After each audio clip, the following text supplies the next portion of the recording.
All right, welcome back to another episode on Yemawood. Today we're going to talk about cutting boards. I decided I needed to do a couple cutting boards for some friends of mine. So I really like end grain cutting boards, and I particularly like this style that I'm about to do.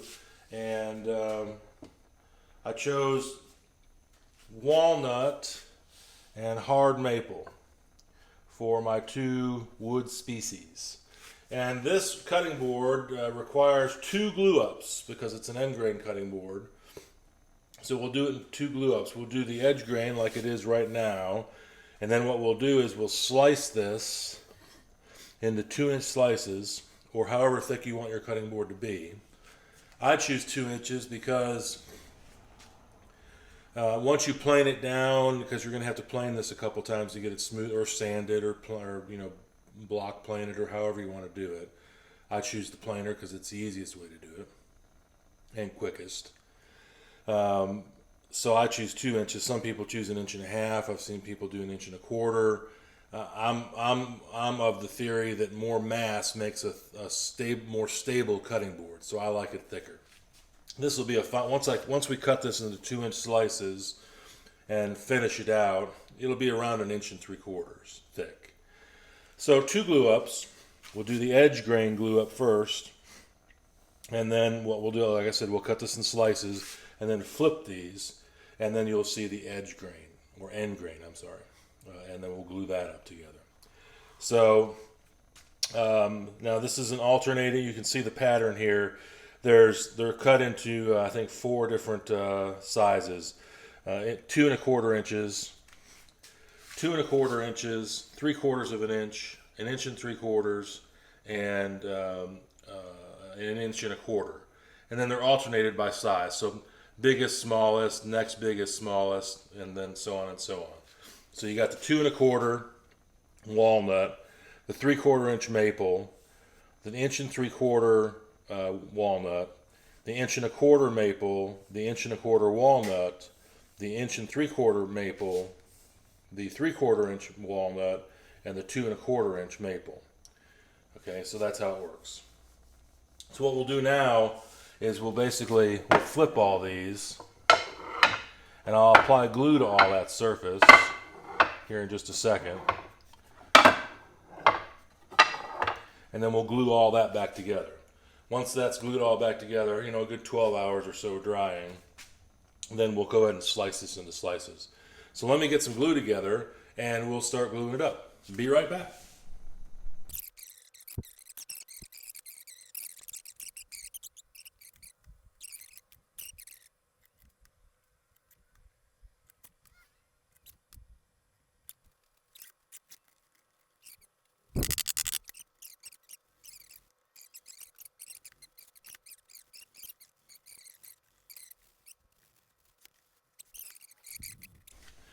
We'll let that sit for about, like I said, overnight, 12 hours, give or take. You could probably go 12 hours and start cutting on it. I'll probably let it sit overnight.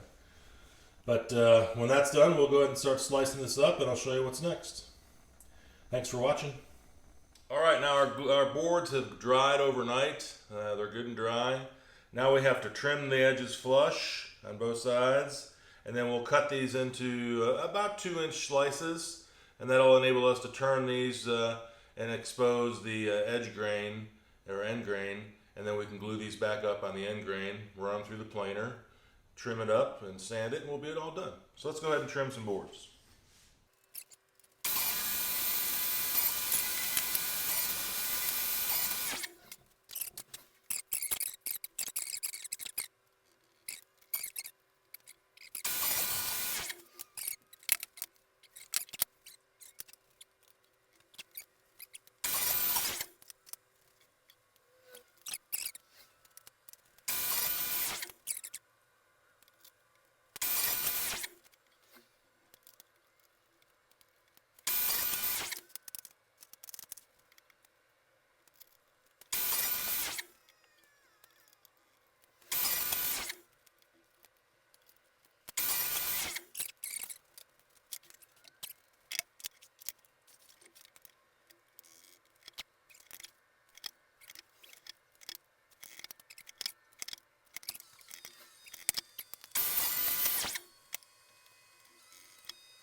All right, now that we have our cutting board all glued up and the end grain is up, we have to flatten this thing.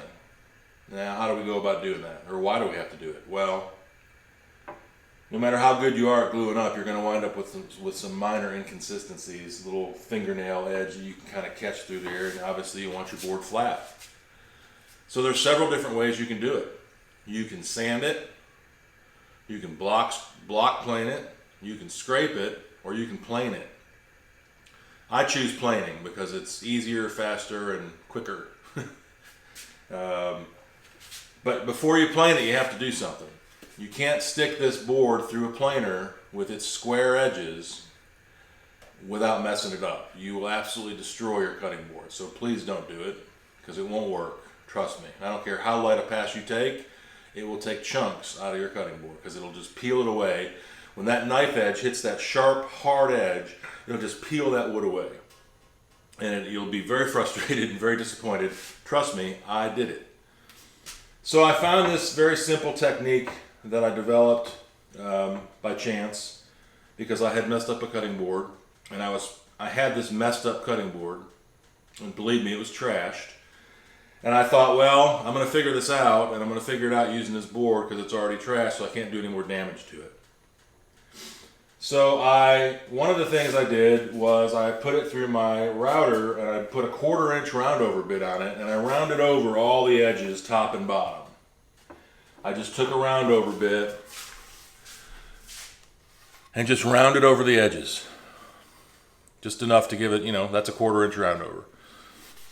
Now what this allowed it to do was, instead of the blade of the planer hitting a sharp, hard edge, now it had this rounded edge that it was kind of getting into, and it wasn't messing up the board at all. Now once again, have to take very light cuts. You're not going to take no 1/16 inch cut on this, on a planer, because chances are it probably will mess it up, especially, you're working with hard maple, in this case walnut. Very light cuts, so the blades are just making contact with the wood. Just kind of feel it out. Every planer is a little different, so everybody has different planers, so every planer's different. You know your planer, so you know how to take very light cuts with it, and that's what you'll do with this. Several passes, obviously, until you get it smooth, and that's what you do.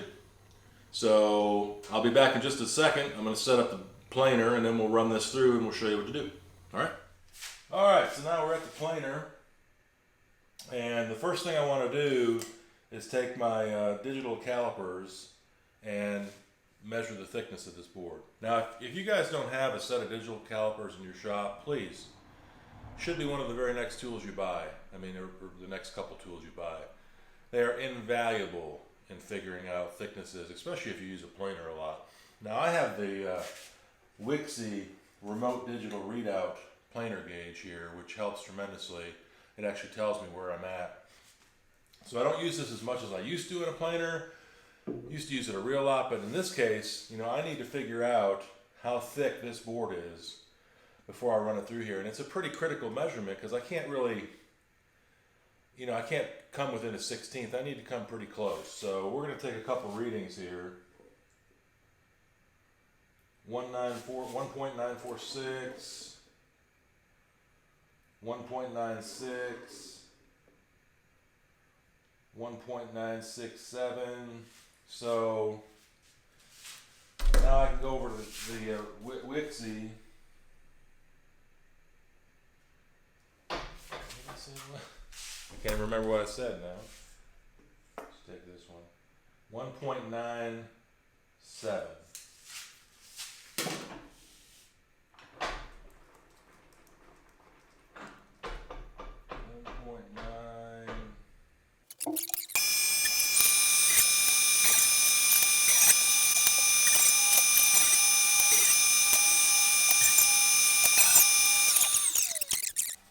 But overall, looks great. So that's how you do it. And flat, so unless you want to sand it, scrape it, or plane it, or block plane it, this is the way to go. Hope that helped. Thanks. If you liked what you saw or gained any information from it, hit the like button. If you like the channel and like what we're doing, subscribe to us. We'd love it. Thanks again. We'll see you. Bye.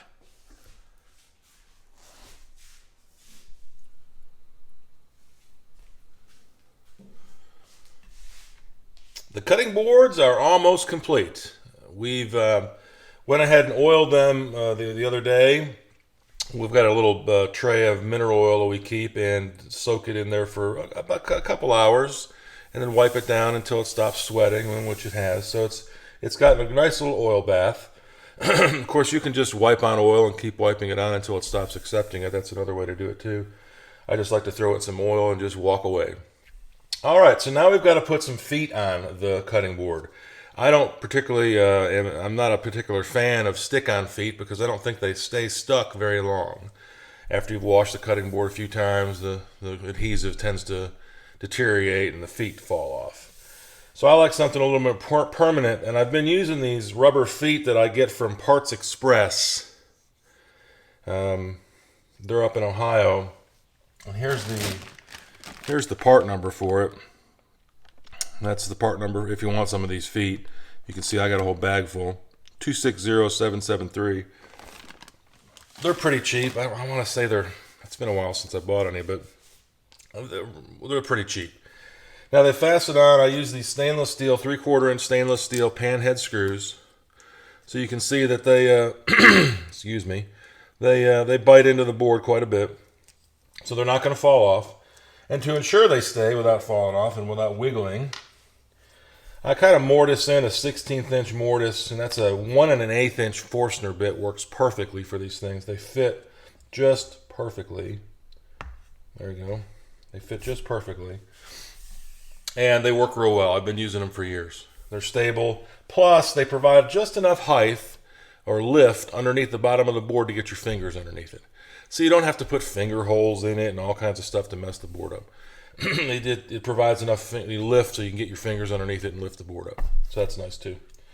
All right, so in order to do this, I've got to drill some pilot holes. I don't want to drill directly into this maple without having a pilot hole. So we're going to drill quickly drill some pilot holes. And I'm using a Vicks bit, so it'll kind of center it for me. And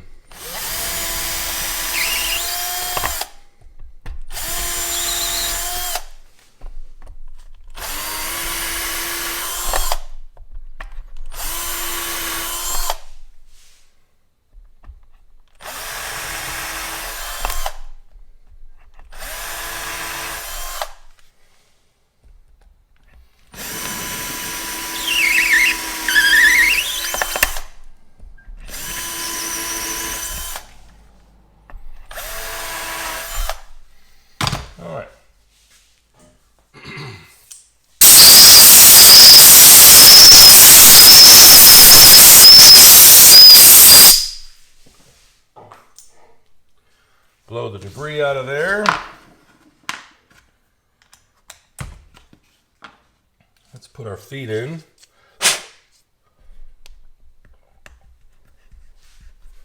I said they go in pretty easily. The feet are just a teensy bit bigger than the hole, but because it's rubber,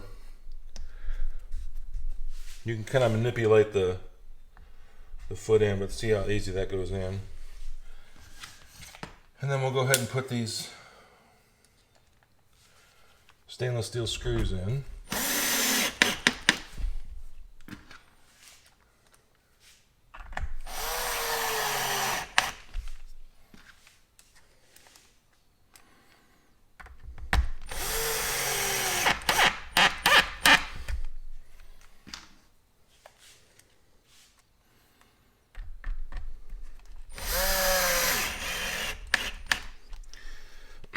And I'm sure if you didn't want to use these screws, you could probably epoxy these things in. But I just like to, I like to use the screws. Whoops. There we go. So now, let's take this away. There we go. And see, you got just enough, move that out of the way a little bit. You got just enough finger to get underneath there and pick it up. So there it is. We've got 2 of these done. Once again, we made these out of maple and walnut, and with an alternating pattern. You can see that now.